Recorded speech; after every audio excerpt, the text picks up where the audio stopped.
Good morning, everyone. Today we have the honor of introducing Chloe Simone Valdary, a bright writer and entrepreneur. After graduating from the University of New Orleans magna cum laude with a BA in International Studies, she went on to create the Theory of Enchantment, a diversity, equity, and inclusion framework focused on promoting social-emotional learning, character development, and self-improvement. Her system includes workshops that range from 90 minutes to a full day of consulting, leadership coaching, and panels. Valdary has applied the structure worldwide, including South Africa, the Netherlands, Germany, and Israel, to audiences ranging from college students to business teams. Furthermore, the Theory of Enchantment has been presented in Harvard and Georgetown and featured in publications such as the New York Times and the Wall Street Journal. Likewise, in an essay she wrote for the New York Times in 2017 titled Why I Refuse to Avoid White People, Valdary recounts the events of the white supremacist march in Charlottesville, Virginia, that occurred that same year and her response to the affair.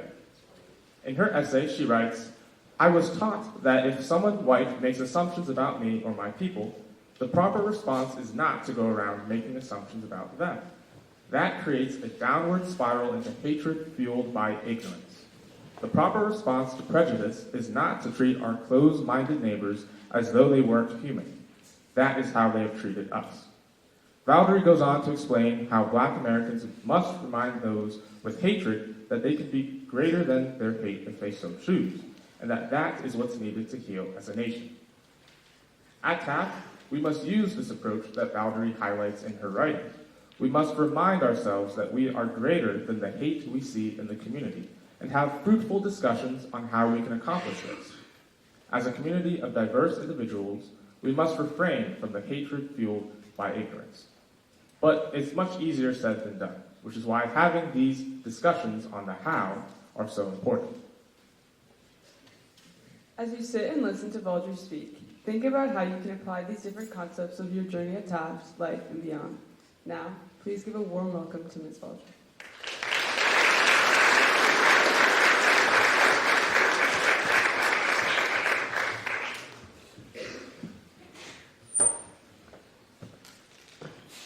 Good morning, everyone. Good morning. Let's start with a warm-up. One of my favorite bands is One Republic, and I want to start by waking up our nervous systems. I know it's really early in the morning, so I love to start off these presentations by singing. So we're going to sing together, okay? Now first, I don't know if any of you guys know this song. The song is called Human. If you don't know this song, feel free to look it up after. But I'm going to teach you a particular part of the chorus. So simply repeat after me. How does it feel to be human? How does it feel to be human? If I could for one day, I just might do it. Dance till the sun comes up to my music. Dance till the sun comes up to my music. How does it feel? How does it feel? Okay, so now everyone clap your hands on beat like this. There we go. Keep the tone. Keep the pace. Now the whole thing goes something like this. How does it feel to be human? Slow down. Listen. Listen. How does it feel to be human?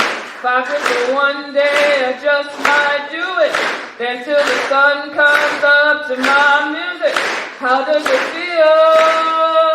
Now your turn. Go. How does it feel to be human? If I could for one day, I just might do it. Dance till the sun comes up to my music. How does it feel? One more time, come on guys. How does it feel to be human? If I could for one day, I just might do it. Dance till the sun comes up to my music. How does it feel? Nice. Nice job. Thanks for doing that with me, you guys. So, this is the question that we're going to be exploring today together. How does it feel to be human? This is the question that the theory of enchantment, an organization I created some years ago, seeks to answer. Now, the first principle of the theory of enchantment is treat people like human beings, not political abstractions. But what does it actually mean to be a human being? How does it feel to be human?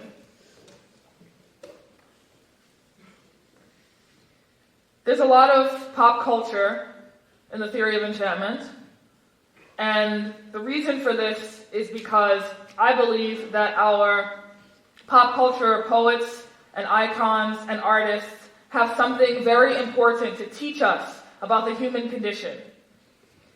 The Pulitzer Prize winning hip-hop artist Kendrick Lamar has stated many times that he has power, poison, pain, and joy inside his DNA. And I love that line, not just because of the alliteration it contains, but because of the vulnerability and the honesty it exudes. It is a level of vulnerability that I strive for. It is bold and shameless in its declarative posture, but not in an arrogant kind of way. It is shameless in the sense that Kendrick is able to fully show us who he is without shame. He is able to carry all the many parts of himself that make him human. He is able to say, listen, this is who I am. This is what I've been through. This is the good, the bad, the ugly. Here I stand in full acceptance of myself, and I will not deny my flaws. I will not deny my darkness, but instead I will hold it in balance with my light. Because in truth, light and darkness depend upon each other in order to exist. There is no light without darkness, and there is no darkness without light. Power, poison, pain, and joy in harmony. In freely admitting that all of these things are in him, Kendrick Lamar shows us how to model something that is better than perfection. He teaches us to model wholeness. So, what is the theory of enchantment? As a theory of enchantment, we believe that the only way to create a truly inclusive society, a society with authentic inclusion and belonging, is for us as human beings to become whole. But what is wholeness? Wholeness is the coming together, the marriage, the dance of black and white, of darkness and light within the human being. This symbol, which you see on screen, is an illustration of what I mean by this. It is the yin-yang symbol. It comes from many Eastern wisdom traditions, including Buddhism, Taoism, and Hinduism, and it symbolizes the dance of darkness and light, which is a reflection of reality itself. Look around in this room. Observe where the shadows are. You will see that wherever there is shadow in this room, there is also light. Wherever there is darkness, there is also light. This is built into the fabric of life itself, and it is the quintessential quality of what it means to be human. One of my favorite authors and psychologists, Marion Woodman, made the following observations about human beings and our relationships to the shadow. She said the following: the shadow is anything we are sure we are not. It is the part of us we do not know, sometimes do not want to know, most times do not want to know. We can hardly bear to look. Look, it may carry the best of the life we have not lived. So the shadow refers to those parts of ourselves that we do not fully know, will never fully comprehend. Just as we can never fully comprehend the splendor of a sunflower, or the spellbinding nature of the Milky Way galaxy, or the entirety of the cosmos. Every single one of you in this room is this in miniature. Every single one of you. That same mystery that exists in every living thing, it exists in you and it exists in me. This mystery. The theoretical physicist Carlo Rovelli wrote, "We have 100 billion neurons in our brains, as many as there are stars in a galaxy, with an even more astronomical number of links and potential combinations through which they can interact. We are not conscious of any of this. We are the process formed by this entire intricacy. This is the mystery. This great beauty is the shadow. This great beauty is the darkness, is our darkness. And the light, our light, is that tiny sliver of consciousness that we human beings bring to bear in relationship with this great mystery. And if we as a species can learn how to carry the weight of this, if we as a species can give up our futile pursuits of perfection and instead replace that pursuit with an embodied wholeness, with balance, with harmony, we will have achieved integration.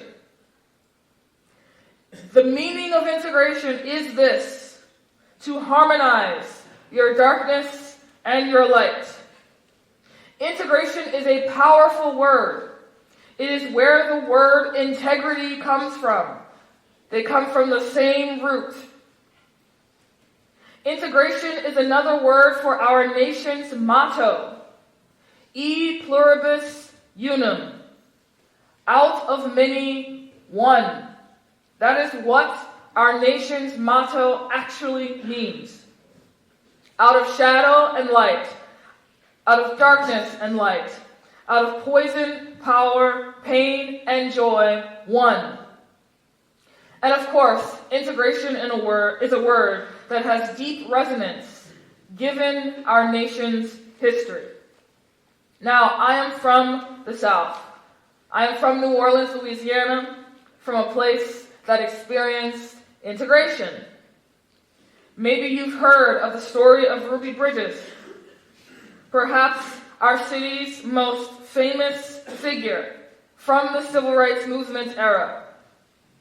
Ruby Bridges was from New Orleans. She was the first African-American child to attend a segregated whites-only school in New Orleans. Prior to integration, people with black and brown skin were governed under a different law than those with white skin. And the name of that law was called Jim Crow. And that law systemically discriminated against and disenfranchised African Americans.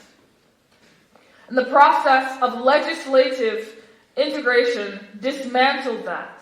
And this was brought upon by the Civil Rights Movement. The Civil Rights Movement dismantled separate but equal clauses. It dismantled laws against intermarriage. It dismantled segregation of schools and public facilities. And this movement represented a fulfillment of our nation's promise, out of many, one. But while these laws were able to achieve legislative and civil integration, I speak to you now about spiritual integration in our development as human beings. That is the ultimate aim of the theory of enchantment. So again, what is enchantment? It is the process by which we learn how to be in harmony with the full complexity of who we are as human beings, both our shadow and our light. And to remind you, the yin-yang is a symbolic representation of this. There is always a little light in darkness, and there is always a little darkness in light. Think of the movie Beauty and the Beast. This famous fairy tale is actually hundreds of years old. Perhaps we know it primarily through Disney's retelling. Fun fact about fairy tales, everyone. Fairy tales are not meant to be taken literally. This is really important to understand. In spite of all of the lively conversation that has taken place over the past maybe 4 decades about the conventions and the orthodoxies that fairy tales superimpose upon us, the princess marrying the prince, for example, a common trope in fairy tales. This marriage is actually a metaphor, not a literal story, but a metaphor for integration, the development of wholeness within the human condition and within the human experience and within human consciousness. So, let's look at Beauty and the Beast. Now, I'm going to play the beginning of this film, and I'm going to play the beginning of the original film, and I'm going to ask you if you can tell what the moral of the story is, because in all of the old Disney films, the moral of the story is actually stated in like the first 3 minutes of the film. So let's watch. We do not have sound. Oh, yes we do.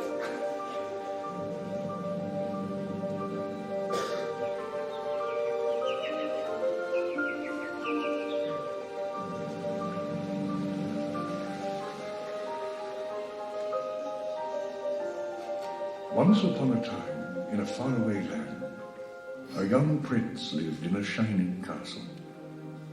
Although he had everything his heart desired, the prince was spoiled, selfish, and unkind.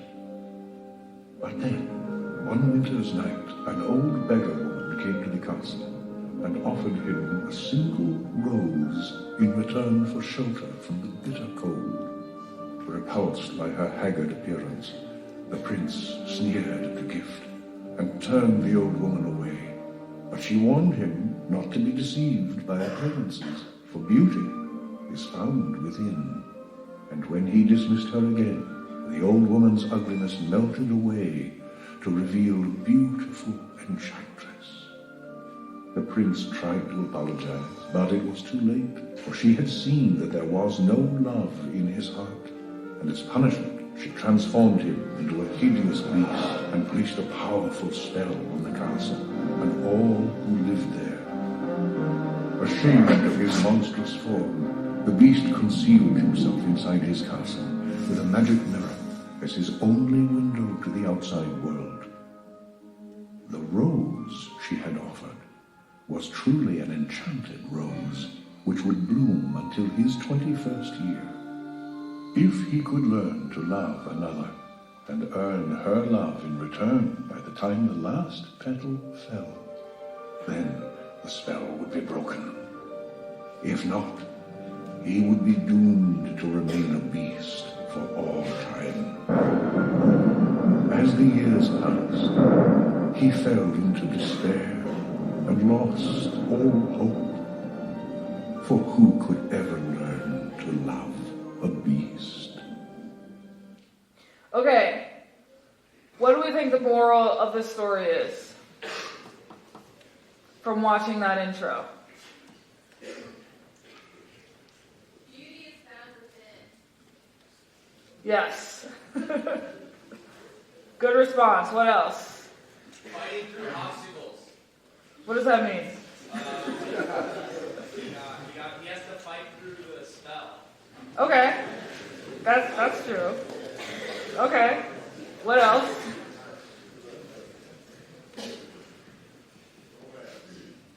Romance. Okay, yeah, that's a theme. Any other takers? Don't judge a book by its cover. That's a good one. Don't judge a book by its cover. Absolutely. So, the moral of the story of the Beauty and the Beast is actually the question posed by the narrator at the very end of the introduction, which is, who can learn to love a beast? This is not a question that's simply there for entertainment. It is a profound teaching that this fairy tale is attempting to get us to seriously and sincerely engage. Who can learn to love a beast? This is the question that is posed to us within this fairy tale. Now again, fairy tales are not to be taken literally, but rather metaphorically. Beauty and the Beast is not literally about a princess marrying a beast. It is a metaphor for the integration of the shadow and light within a human being, within the human condition. Can you live in such a way that your light and your shadow are in harmony with each other? Can you learn to love that which is beastly within you? If you can learn to love that which is beastly in you, then that which is beastly in you will be transformed. This is a profound teaching, and it is the true teaching of this fairy tale. But it is also a hard teaching, because for the past 2,000 years or so, our culture has pursued the idea of perfection over the idea of wholeness. And what this has meant practically is that culturally we have associated light with everything that is good and pure and superior. We have associated light with knowledge and with what we know. And we have tried to deny the unknown. We have tried to deny the great mystery, the shadow, the darkness within ourselves. We have over-identified as the knower.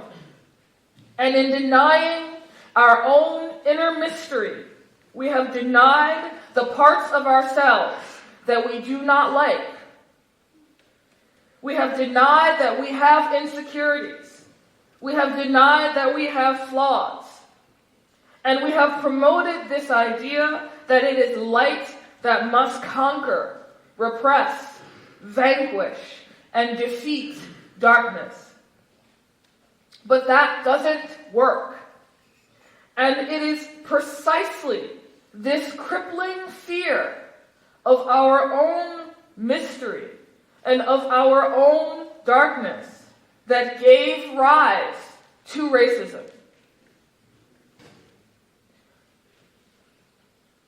It is very important to understand the psychology of what it means to be human. Because we can learn about the history, and it is important that we learn about the history. But if we don't understand how our own psychology gives rise to the history, we will continue to forget. So we turn light into a political abstraction. Right? Remember, the first principle of theory of enchantment is treat people like human beings, not political abstractions. We turn light into a political abstraction, into a symbol of goodness and purity and superiority. And we turn the dark into a political abstraction as well. And we started to see it as a symbol of evil and corruptibility and inferiority. And we projected our own darkness onto those who look different or think different or believe different, all to try to prove our own inherent worth to ourselves. But there is nothing to prove. Your worthiness is inherent. It is innate. And it can never be taken away from you. It is not up for question. It is not a hypothesis. And this must be grasped by us as a species. Your inherent worth is not a hypothesis waiting to be proven in a lab. It is not a formula to be solved. Your inherent worth, your beauty is a fact, as sure as the beauty of a hummingbird, as sure as the beauty of the glow of the moon. By the way, this is the moon. This is Hunter's moon. This is how the moon looks during a really beautiful lunar eclipse called Hunter's moon. As sure as the beauty of the hummingbird, as sure as the beauty of the moon. This too is how beautiful you are, every single one of you. And you must walk around knowing this in every fiber of your being. And this is true of every human being. But we, as a species, have not learned to be in harmony with this mystery. We have not learned to see the beauty at the very center of life itself, present in every blade of grass, in every butterfly, in every dewdrop, in every heartbeat, in yours and mine, pulsing with the very same electric energy that is connected to the Earth's magnetic fields. The same salt that is in the ocean is in your blood.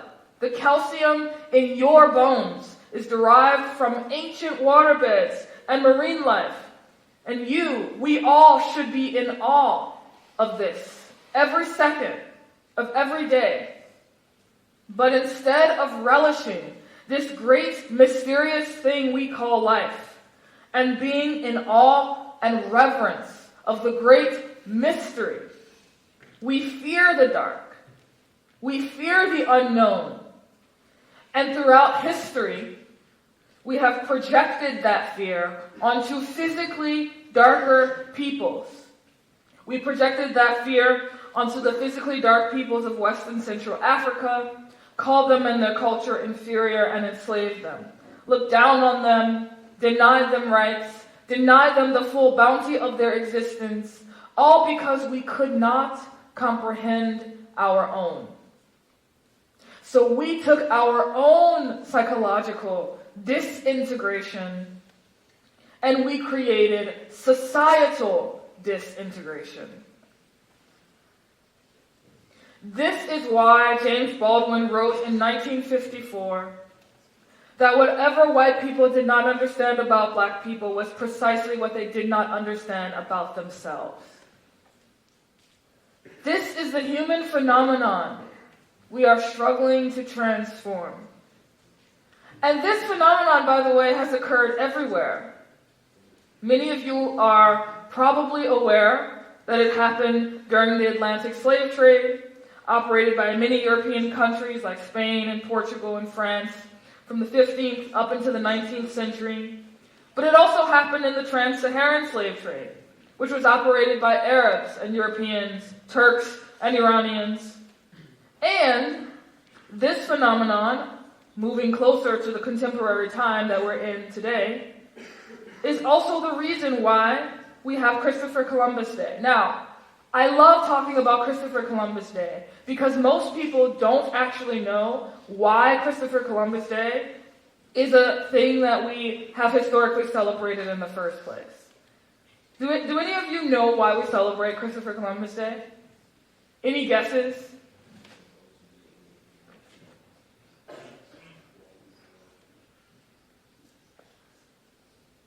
Yes. It was a political maneuver.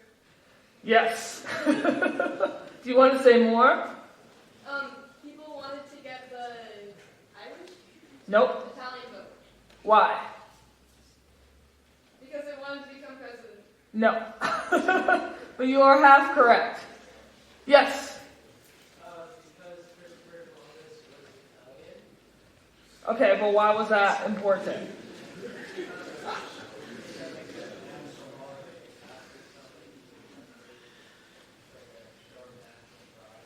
So it is related to him being Italian. It's definitely part of it. Okay, so I'm going to tell you all.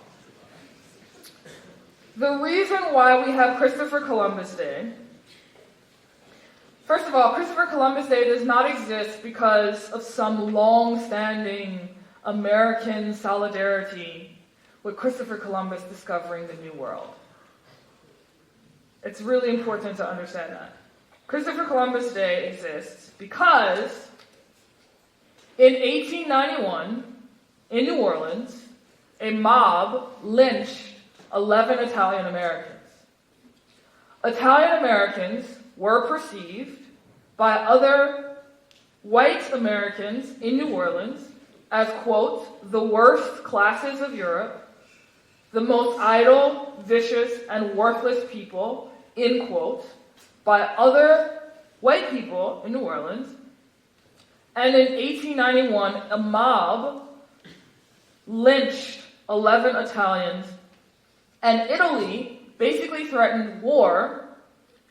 And to appease Italy and to apologize to the family members of the victims and to appease new Italian immigrants, then President Benjamin Harrison established Christopher Columbus Day in 1892, a year later, to honor the victims. This is very important to know. This is why we have Christopher Columbus Day.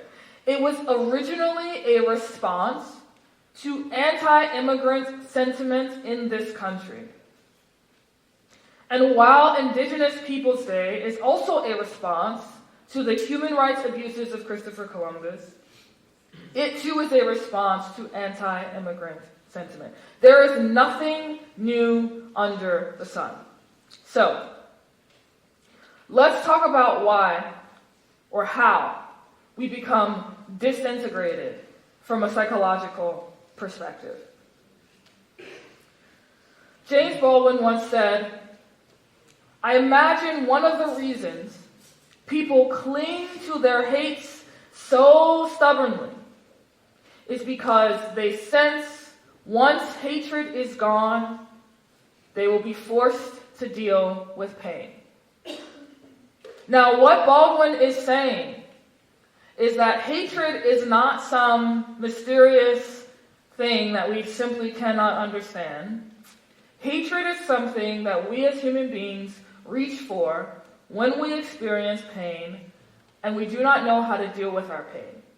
We do not know how to transform our pain. We do not know how to move away from our pain. So we reach for hatred as a way to cope, as a way to discharge the pain. In the same way that human beings become crippled by alcohol addiction or by drug addiction, hatred, he is arguing, is another kind of addiction that we reach for to deal with pain. Why? Because if a person feels good about themselves, if I feel good about myself, if I'm able to fully accept the totality of my being, then I will not feel the need to tear another person down. So what does this mean ultimately? It means that a superiority complex is ultimately an overcompensation for feelings of worthlessness. It means that the person who walks around claiming to be better than everyone else actually, often, deep down, feels extremely insecure and extremely worthless, and is overcompensating by putting on this facade of supremacy. Now, there's a term for this in human psychology, and it's called splitting. On a basic level, splitting is a type of binary thinking that a person might reach for in order to deal with pain. So think of it this way. An enchanted or integrated way of being in the world might look like this. I'm able to accept the full totality of my being. Sometimes I'm hardworking, sometimes I'm lazy. I can accept both of these aspects of myself. I'm grateful for the fact that I get to experience being alive. Experiencing both of these are part of what it means to be human. I can accept the totality of that. But let's say I've fallen on hard times. Let's say I can't find work. And I'm really ashamed that I can't find work. I want to take care of my parents in their old age. And I really, really want to work, but I can't find it. So is there something wrong with me? Am I lazy? I hear a persistent voice inside that tells me that I'm lazy because I can't find work. And this voice inside makes me feel insecure. And I don't know what to do with this really uncomfortable feeling. But I do know that there are other people in my neighborhood who seem to find work very easily. But they look different from me. They come from a very different culture. They come from a different country. And I want what they have. And this pain gnaws and gnaws at me. It's all consuming. So I start to believe, you know what? I am better than them. I am hardworking. I'm super hardworking. And all of those people over there are actually lazy. And what they have, they've unfairly received it. They're all lazy. And just like that, my view of the world has gone from this to this. Notice how my relationship to myself affects my relationship to the world. This is splitting. I feel pain. I don't know how to deal with my pain. I know I'll discharge it by adopting a very easy heuristic to make sense of the pain and suffering that I have. All of this is simply a way to cope with pain. And it's this way of thinking, psychologically, that gave rise to this kind of legislation. This is just a form of splitting at scale. And if we don't understand our own psychology, we'll just continue this cycle until the end of time. Now, I'm going to share with you a brief story of Arnold Michaelis, Arnold Michaelis was a former white nationalist skinhead who now works to get people out of extremism. And I'm going to show you a brief video and we'll explore his story through the lens of splitting.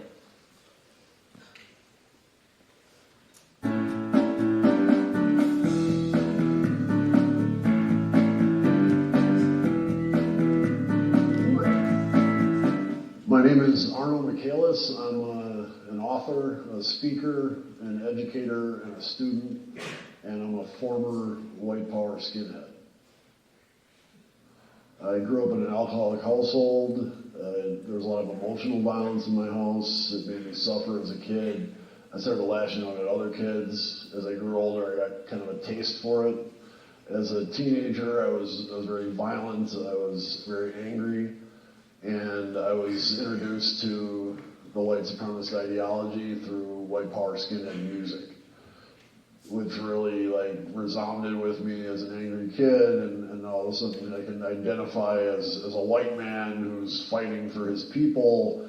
And I found that as I radiated hate and violence into the world reflected it back to me in no uncertain terms. But as time went on and friends went to prison and friends were killed in street fights, and most importantly, as I was very fortunate that people I was trying to hate treated me with kindness when I least deserved it, I became exhausted with that mindset and that way of life. So that 7 years later, I was looking for an excuse to leave, and that came in kind of a two-stage form. I became a single parent in 1994 to my 18-month-old daughter, and a couple months later, a second friend of mine was murdered in a street fight. And that was the time I chose to walk away from hate groups. Barely. I narrowly got through it. I tried to kill myself twice actively by slitting my wrists during that 7-year period. And it could certainly be argued that my drinking and fighting in the streets was an ongoing suicide attempt. I got through it because of the kindness of strangers who refused to be subject to the hostility that I was radiating, and instead chose to demonstrate for me how human beings should treat each other. That built up on me and brought me to the point where I couldn't deny the wrongness of what I was doing any longer. And that and other things fallen into place. My parents, for all the struggles they had as I was growing up, never gave up on me. They always let me know that I was their son, they loved me very much, and that they were always going to be there for me. I was a leader of this group, I was in a band, I had all kinds of people who either feared me or respected me somehow, and I was going from that to just be like a regular Joe, and that was intimidating. But with the support of my family and a couple of key friends and the example set by these people who had treated me with kindness, I was able to leave it behind. I think one of the most important things I've learned through this process is that hurt people hurt people. I truly believe that when any human being commits violence against another human, or anytime we're cruel to each other, or there's meanness, whether it's verbal or physical or however, it's happening because of suffering. It's not happening because certain people are a monster and that's all they can do. We're all human beings, and we were all children at one point, and we all had the same capacity to harm or to heal. And if we can be mindful that violence comes from suffering, we can respond with compassion rather than with aggression, which typically ends up in more violence and fuels the cycle rather than extinguishes it. For people who are going through a struggle, people who are suffering, I find it really empowering and encouraging to just be mindful of impermanence. Really, one of the few things we can count on in our universe is change. It's really the only constant that we know of. And so if you're going through a struggle, you can be confident that your situation will change. I believe, as neuroscientists and psychologists have proven recently, that the components of human happiness are gratitude, kindness, and forgiveness. And that the more of those things we have in our lives, the happier we're going to be. And because these things are available to all and don't cost anything, it's something that anyone can engage in at any given time, there's really no reason why we all can't be happy as human beings. And I think just not only knowing that and practicing it yourself, but spreading that knowledge is one of the best things we can do to bring about a society where all people are valued and all people are included, and that we understand each other and can work together to create a more enlightened society. Okay, so I'm just going to speed ahead because time is of the essence. Let's explore Arno's story through this understanding of splitting, right? Again, splitting is something that we as human beings do when we experience pain. We don't know how to deal with our pain, and so we simply see the world in a very binary, easy binary, black and white. All the people who look like me are good. All the people who don't are bad. All the people who think like me are good. All the people who don't are bad. It's a way to cope with pain. So, this is exactly what happened with Arno. Arno was born into an alcoholic environment. So, he experienced a great deal of emotional violence at home. This was his pain point. He's a young person. He doesn't know what to do with his pain. He doesn't know where to put his pain. He doesn't know how to transform his pain. He doesn't have the tools to properly deal with that pain. So what does he do? He defaults to splitting. He uses hatred as a defensive mechanism to deal with his pain. His world is full of chaos. His world is full of disorder. And so in order to seek order, in order to seek security, he says, I know this is how I'm going to go about my world. I'm going to go about my world believing this very simple binary. All the people who look like me are good. All the people who don't are bad. This coping mechanism doesn't actually heal the pain. It numbs the pain, right? Temporarily, but it doesn't actually fully heal the pain. So he continues to fall into more addictive patterns. He himself becomes an alcoholic. He tries to self-harm. He tries and succeeds at getting in street fights. These are all ways to numb the pain. This cycle continues until people refuse to match his frequency of hatred with hatred. And instead, they match or they elevate the frequency of hatred. They respond to his frequency of hatred instead with love. This is a very difficult thing to do. It's very difficult to go into a space where everyone around you is othering. Everyone around you is walking around with a very simple, easy, black or white binary. It's very easy to simply match that frequency. It's hard to respond to that frequency with a higher frequency and refuse to do that and instead show up in the integrated, enchanted way that we have been discussing today. It takes a lot of practice, and it takes a lot of practice specifically of self-acceptance in order to be able to respond to someone who is struggling in the way that Arna was with love. So we're going to end with a practice. We're going to end this presentation with a practice. Ultimately, what we're trying to do, again, to reiterate, is make peace with our own darkness. This requires practice. So, a simple game is called the Who Am I game. And this is very simple. You ask yourself the question, who am I? And for everything that comes to you, every answer that comes to you, you say, thank you. And it's really important to be honest with yourself. So you remember the slide earlier that I had up that said, sometimes I am hardworking, and sometimes I am lazy.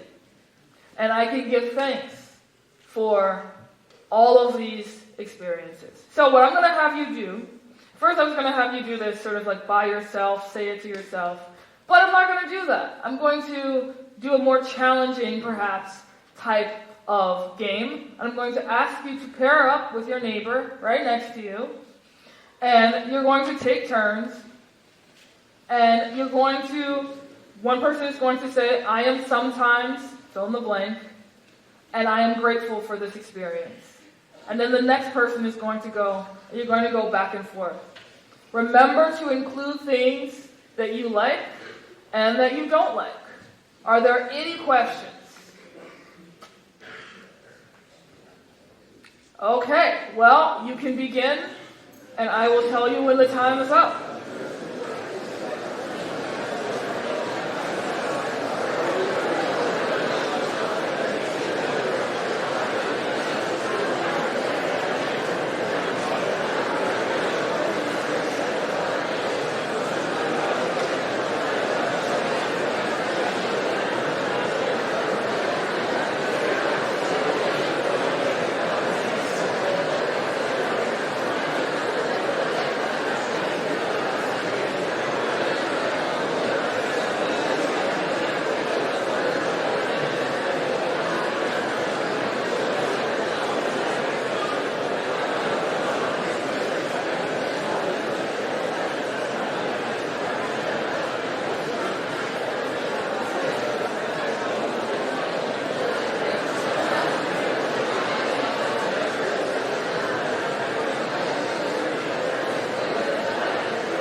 What was that like?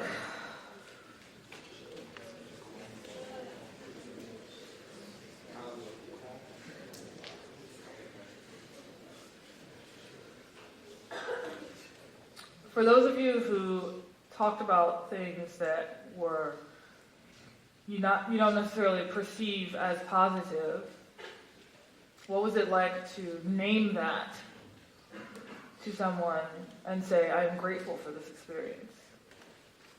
Awkward. Awkward, yeah. Why was it awkward? Because it's uncomfortable to admit things that you don't love about yourself, especially to someone else. And how does it still feel as awkward as it felt when you initially said it? Or how does it feel now? Better after going back and forth for a little while. Yeah. You get to be fully seen and also practice seeing the other.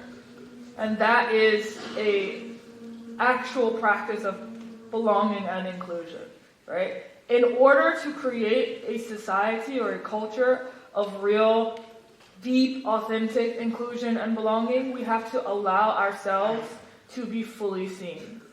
And we have to be able to fully see others. And that's hard. That's why it takes practice. And that is the work of integration. So this is what I would challenge you to practice in the future on a regular basis. It's not something that comes easily to us as human beings because we want to be perceived as perfect. We want to be perceived as having everything together all the time. But that is not how it is. Can we accept our poison, power, pain, and joy inside our DNA and fully own it and fully accept it and say, this is who I am, flaws and all? So, congratulations, you have unlocked level 1, principle 1 of the theory of enchantment, which says treat people like human beings, not political abstractions. And what does it mean to be a human being? You're complex, you're sophisticated, you're inexhaustible, you possess a great beauty. You must walk around with the awareness of that, with every fiber of your being. You have all of these great capacities. Every single one of you in this room has the capacity to do good, to do evil, to experience insecurity, suffer, love, hate, etc. Accept this. Do not run away from this. Accept this about your own being, and you will be more able to love both yourself and the other. Give me 1 second. This is the totality, the summary of the theory of enchantment. If you practice getting in right relationship with your own darkness, you can learn to treat yourself and others like human beings with an awareness of the full complexity and inexhaustibility that you contain. You'll be less likely to see darkness as evil, less likely to project your own darkness onto others. You'll be more likely to move truly from a racist mindset to an anti-racist mindset. And you can learn the difficult task of loving each other, which begins with learning to love yourself. This is our ultimate goal as a theory of enchantment. Thank you.